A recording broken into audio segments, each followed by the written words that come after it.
Salam. Ya, yang pertama saya menyampaikan ucapan terima kasih kepada Bapak Gembala Sidang, Ibu Gembala Sidang, dan semua staf pastoral yang telah mempercayakan saya pada pagi ini untuk menyampaikan firman Tuhan. Wah, luar biasa saya lihat musik yang begitu dahsyat, singers dan pemimpin pujian yang begitu hebat. Dan saya percaya ini bukan karena kita, tapi semua oleh karena campur tangan Tuhan. Kita beri kemuliaan bagi Tuhan. Haleluya. Ada dua ayat yang mungkin sudah sering Bapak Ibu dengar dan telah disampaikan oleh pendeta-pendeta yang berkhotbah di tempat ini. Tapi saya akan berusaha menyampaikan kebenaran ini di pagi hari ini. Di dalam Kolose pasal yang kedua ayat yang ke-6 dan ayat yang ke-7. Kamu telah menerima Kristus Yesus Tuhan kita, karena itu hendaklah hidupmu tetap di dalam Dia. Hendaklah kamu berakar di dalam Dia dan dibangun di atas Dia. Dan hendaklah kamu bertambah teguh di dalam iman yang telah diajarkan kepadamu. Dan hendaklah kamu melimpah dengan syukur. Puji Tuhan. Saudara yang saya kasihi dalam Yesus Kristus, namanya manusia yang masih hidup di atas permukaan bumi. Siapapun kita.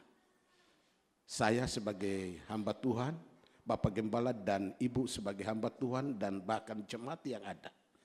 Tantangan tidak memilih siapa kita. Persoalan datang tidak memandang jabatan kita. Tetapi namanya manusia yang masih hidup di atas permukaan bumi tidak akan luput dari namanya tantangan dan masalah.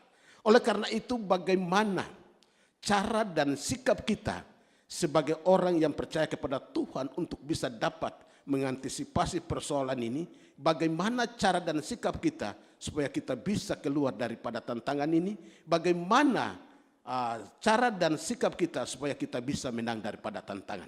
Saudara, pastilah saya datang lebih hebat karena sudah pakai AC. Kalau kami di sana harus buka jendela, buka pintu supaya udara masuk ke gereja dan kami tidak merasa kepanasan. Kalau di sini, saudara, seperti di Danau Rana, dingin. Dan itu tandanya bahwa surga dekat dengan eri. Katakan amin. Kan di surga kan tidak panas, pasti sejuk kan? Ibu Gembala begitu ya, kata firman Tuhan. Yang panas hanya di neraka, dan di sini artinya sudah mulai dekat ke surga. Haleluya. Itu tidak tepuk tangan ya. Oke. Jadi kalau kami di Labuan masih jauh karena panas masih ada di dalam ruangan gereja. Tapi ya berdoa supaya kami juga bisa seperti ini. Tapi kapan? Jawabannya kapan? Ya. Tapi bagi Allah tidak ada perkara yang mustahil. Haleluya. Saudara yang kekasih dalam Yesus Kristus, nikmatilah pertolongan Tuhan dalam hidupmu. Pastilah kita semua dambakan pertolongan Tuhan. Tapi ada beberapa hal yang perlu kita lakukan. Tugas dan kewajiban kita. Yesus sudah melakukan, tapi bagaimana kita lakukan bagian kita agar kita selalu menikmati pertolongan Tuhan.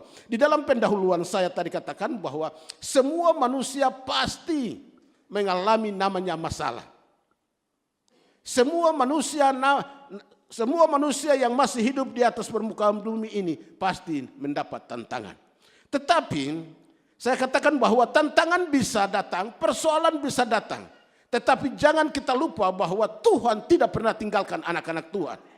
Dan oleh karena itu, kita sebagai anak-anak Tuhan mempunyai kewajiban untuk kita melakukan beberapa hal agar pertolongan Tuhan selalu ada dalam hidup kita. Yang pertama, di dalam pembacaan kita katakan bahwa hendaklah kamu tinggal di dalam Tuhan. Tadi dalam pembacaan katakan bahwa kita telah terima Tuhan sebagai juru selamat kita. Tetapi kita tidak cukup sampai di situ. Poin yang pertama, kita harus tinggal di dalam Tuhan. Orang yang tinggal di dalam Tuhan akan menikmati beberapa hal di dalam hidup kita.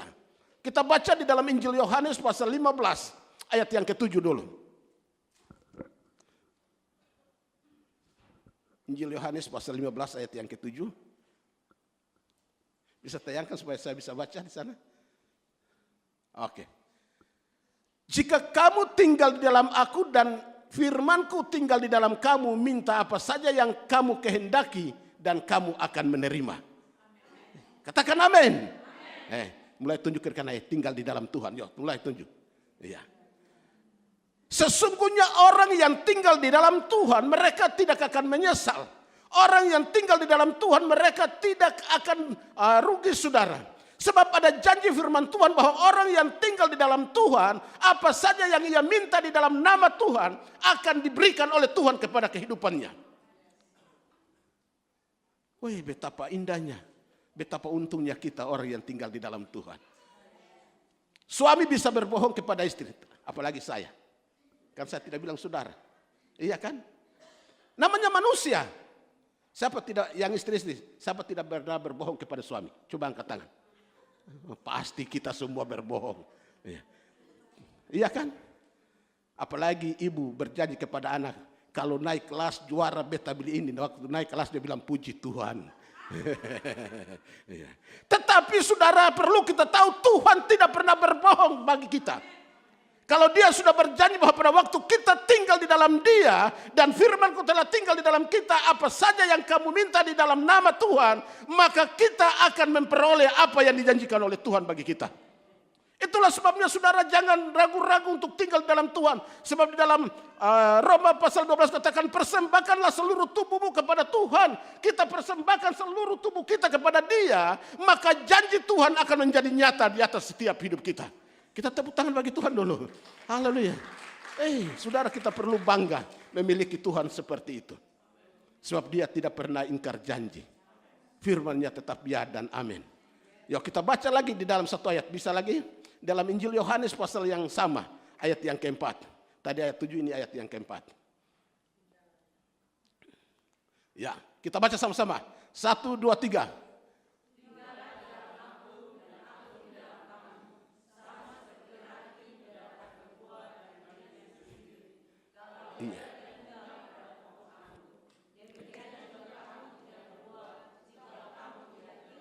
Ya, katakan amin.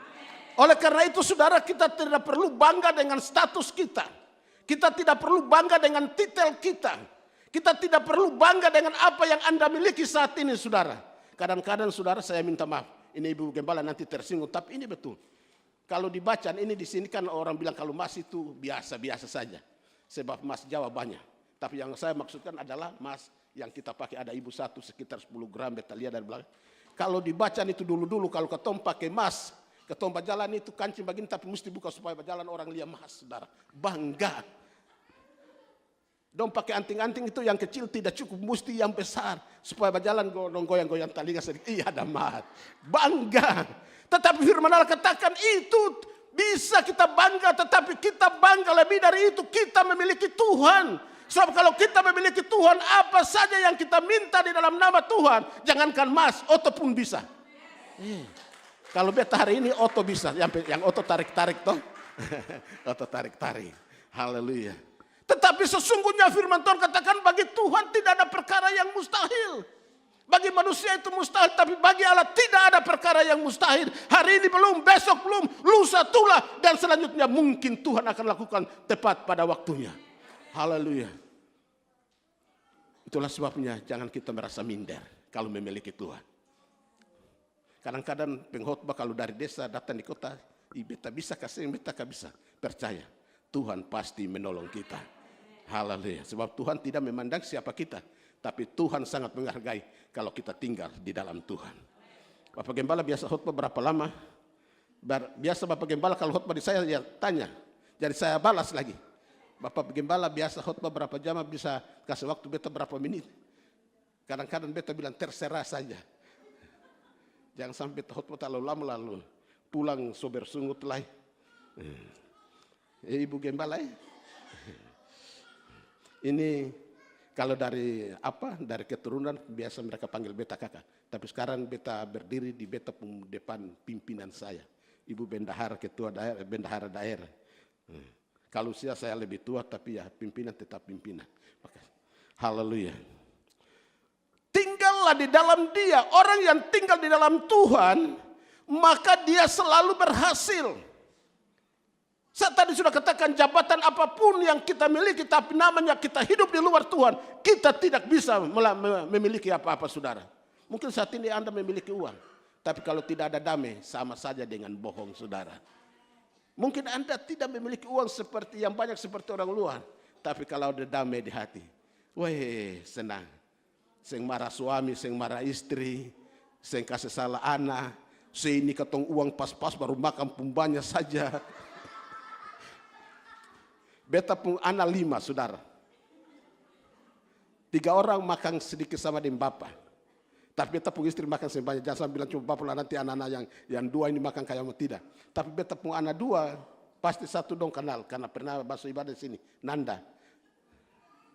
Dia itu kalau ketemu makan di rumah makan, kong nasi 1 porsi, dia bilang, bapak belum apa-apa lagi. Terus yang bongso Eki. So pernah ke sini? Eki belum kah? Belum. Dia ada. Tadi malam ketemu turun makan di ikan bakar. Katong 1 porsi nasi. Dia 2. Habis 2 dia bilang, bapak tambah 1 lagi. Betul bilang, sudah kalau begitu ambil bapak pun sisa, sudah bapak saya mampu bayar lagi. Kadang-kadang kita saling menyalahkan. Tapi kalau ada damai yang Tuhan berikan, kita tidak pernah menyalahkan orang lain. Nanti kita akan masuk di dalam poin-poin yang berikutnya. Orang yang tinggal di dalam Tuhan, dalam hidupnya ada kepastian. Orang yang hidup di dalam Tuhan, pasti ada pengharapan di dalam hidupnya.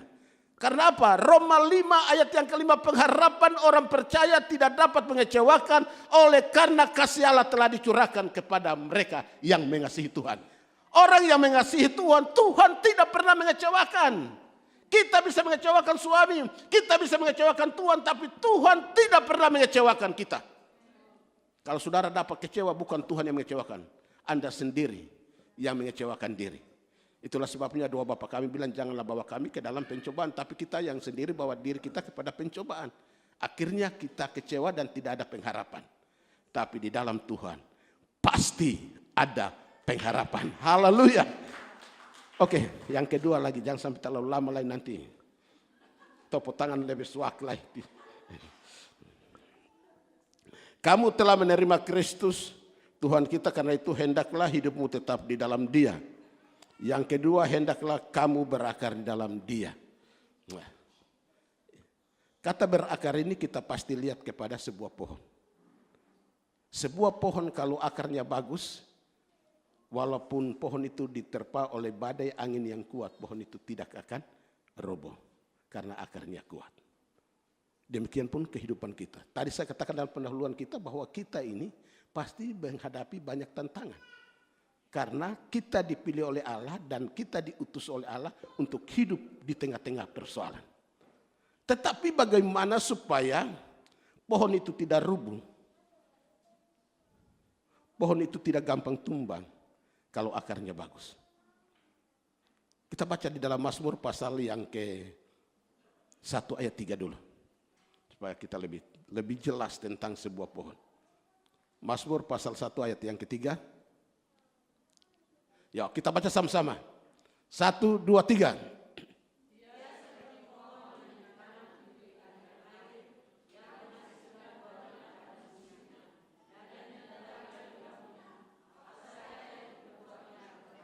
Iya, tepuk tangan dulu. Haleluya. Orang yang sudah berakar di dalam Tuhan, ini saya tidak berbicara tentang pohon lagi.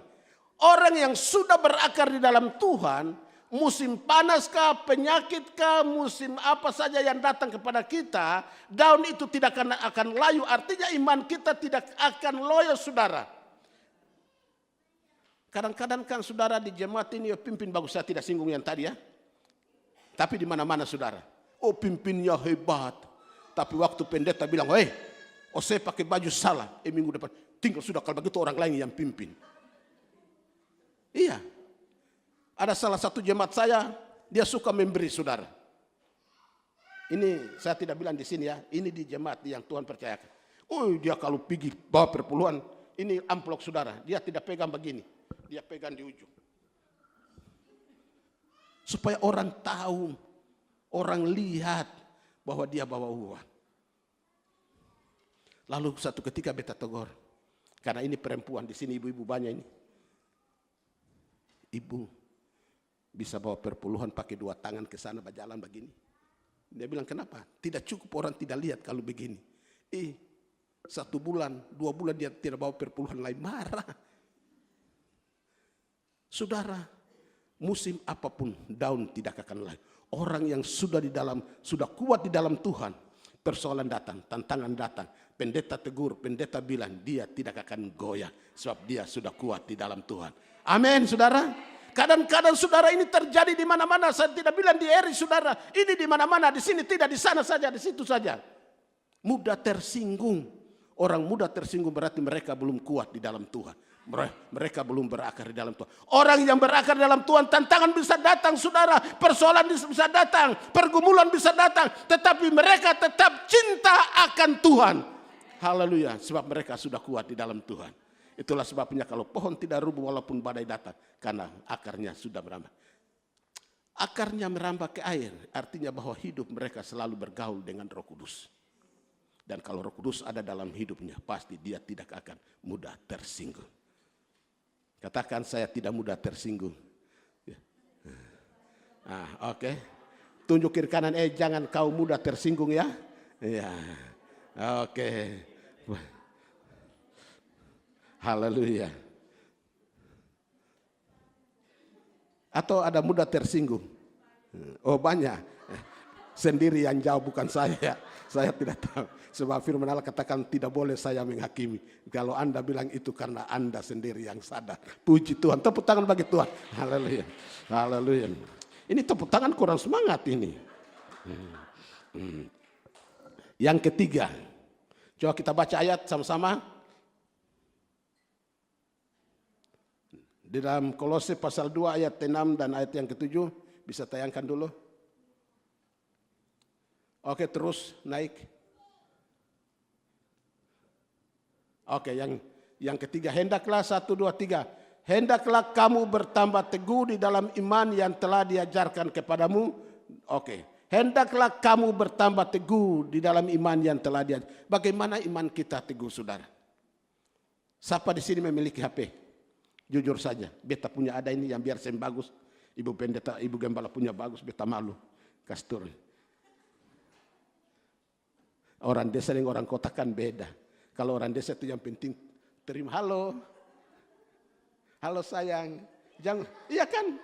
Orang kota saja tahu sayang, orang desa lebih tahu sayang, saudara. Biar bukan istri, biar bukan siapa, halo sayang, padahal musuh besar itu. Oke. Aduh, ini tertawa akhirnya beta lupa lagi. Saudara, orang yang punya iman teguh, bagaimana supaya iman kita teguh, saudara? Selalu buka FB. Sebab di FB banyak orang pakai ayat-ayat firman, betul ibu? Biar dia sembaca, tapi karena dia pernah dengar ayat itu dia tulis begitu. Lalu dia kasih naik. Bagaimana iman kita timbul, kata di dalam Roma pasal yang ke-10 ayat 19. Iman timbul daripada pendengaran. Dan pendengaran itu akan sabda Allah. Orang lebih suka baca FB, orang lebih suka baca segala macam, orang kurang suka baca Alkitab. Kalau orang kurang suka baca Alkitab itu saya ragu, saudara. Katanya iman, tapi saya akan ragu, saudara. Sudah kurang baca Alkitab baru lagi malas masuk gereja, saudara. Bagaimana iman timbul? Oleh karena itu kalau iman kita timbul, kita harus baca Alkitab dan rajin masuk ke gereja. Pak, katon di rumah tapi sama saja. Siapa bilang? Kan ada orang yang punya jawaban seperti itu. Katon diam di rumah tapi sama saja, Pak. Masa oseseng makan beta makan sama saja, katon sama-sama kenyang. Itu kan aneh bin ajaib, saudara. Coba di sini satu hari seng makan lah beta sebentar makan sampai 2-3 kali kayak beta pun anak 2 porsi tambah 1 porsi lah, lalu bilang katon kenyang sama-sama. Tidak mungkin. Orang yang selalu rajin baca, orang yang selalu datang di gereja dengar firman, imannya semakin teguh. Haleluya. Itulah sebabnya program GSJ tiap hari kita baca Alkitab. Kenapa? Supaya iman kita timbul.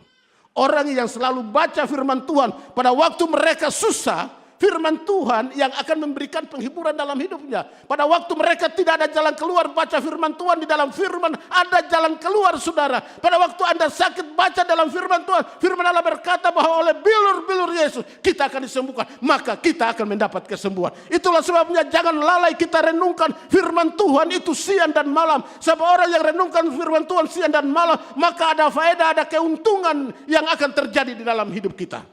Katakan amin. Daripada ketong cuma baca, beta dulu itu saya tahu banyak-banyak hal, saudara.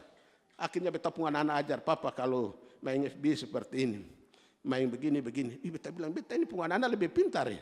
Padahal beta yang lahir ke muka. Tapi itulah dunia, saudara. Iya. Dan kadang-kadang hal-hal ini yang membuat katorang lupa baca firman Tuhan. Pagi-pagi katong lebih suka baca, ini siapa so WA beta ini siapa so inbox beta ini siapa yang so chat beta lupa baca firman. Padahal firman itu adalah pemimpin untuk melangkah di hari ini. Dan kalau kita hidup di dalam kebenaran firman Tuhan, pasti langkah kita tidak akan salah. Amin. Amin. Yang terakhir, Bapak Pendeta khotbah jangan terlalu lama lagi. Nanti katong suah. Kemarin katong dalam acara apa? Rakor kah? Pansus tulis rakor, jadi beta tanya. Apa rakor dengan pansus ini sama-sama, ada orang bilang itik dengan bebe kaseng. Serupa tapi tak sama. Lalu katong ketua-ketua wilayah dipisahkan dari sekretaris dan bendahara. Dan beta bilang begini, beta hanya ikut 1 jam karena beta mesti pulang duluan karena beta berangkat ke Ternate. Tapi sampai di sini kapal rusak, akhirnya beta tidak jadi berangkat ke Ternate. Akhirnya beta khotbah di sini. Saya tidak tahu apa rencana Tuhan. Akhirnya di dalam acara itu, dia bilang, Bapak Pendeta, kenapa Bapak Pendeta suka bikin tertawa? Beta bilang, itulah yang Tuhan mau dalam hidup kita, atau beta pun mau beta juga tahu.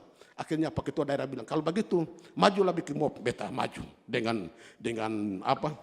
Dengan PD, dengan suatu keyakinan bahwa beta bisa. Beta maju. Yang pertama, saudara-saudara, beta belum bicara, beta bilang, lihat baik-baik, jangan sampai salah. Pendeta Jerry adalah pendeta yang punya rambut sokura. Dong tertawa, hurrah. Kan so bikin tertawa. Iya kan? Yang kedua, saudara, beta bilang begini. Satu ketika di Irian itu, gempa bumi yang sangat dahsyat. Dan mereka katakan bahwa akan terjadi tsunami. Lalu dalam satu keluarga itu, dong punya anak 7, saudara. Tapi istri yang sibuk. Kalau di rumah, saya tidak tahu Bapak Gembala dengan Ibu Gembala. Yang selalu sibuk di anak-anak ini, laki atau istri? Istri, ya dia tunjuk. Pastilah ya istri. Beta kalau dulu beta punya anak kecil-kecil, mai toba namanya. Pali, beta pun nama ini Jerry, tapi dia saya pernah panggil beta Jerry, selalu Pali. Pali, cebo anana, cebo ke sana. Iya, itulah keadaan laki-laki. Dan waktu itu gempa yang begitu dahsyat dan mereka sudah beritahukan maka akan terjadi tsunami. Lalu istri sibuk. Istri bilang begini, Bapak, tolong beta dulu, ketumpung anak 7 ini beta setengah mati nih. Mau lari bagaimana, mau bawa bagaimana. Lalu laki bilang begini, hei pilih yang bagus sajalah, angkat orang. Yang tidak bagus kasih tinggal yang bagus. Mama bilang begini, beta ini saya tahu mana yang bagus, mana yang bagus, semua sama ini. Pastilah orang tahu orang Irian itu muka sama, rambut sama toh. Jadi mama bilang, ini beta saya tahu mana yang bagus, mana yang bagus, semua sama ini. Bapak bilang, kalau begitu angka 77 sudah. Lalu mama bilang, kalau begitu beta angka 77 beta setengah mati, kasih tinggal 77 sama semua, yang bagus semua. Akhirnya don tertawa, beta bilang, terima kasih, itulah mob saya dan saya akan pergi tinggalkan saudara. Don bilang, tambah lagi, saya bisa tambah. Sebab beta cuma tahu itu saja, yang lebih dari itu beta saya tahu. Jadi Ibu Popi, anak pasti semua bagus Tapi Irian ini katong mau tahu bagus mana, mau yang bagus mana itu katong agak sedikit repot itu.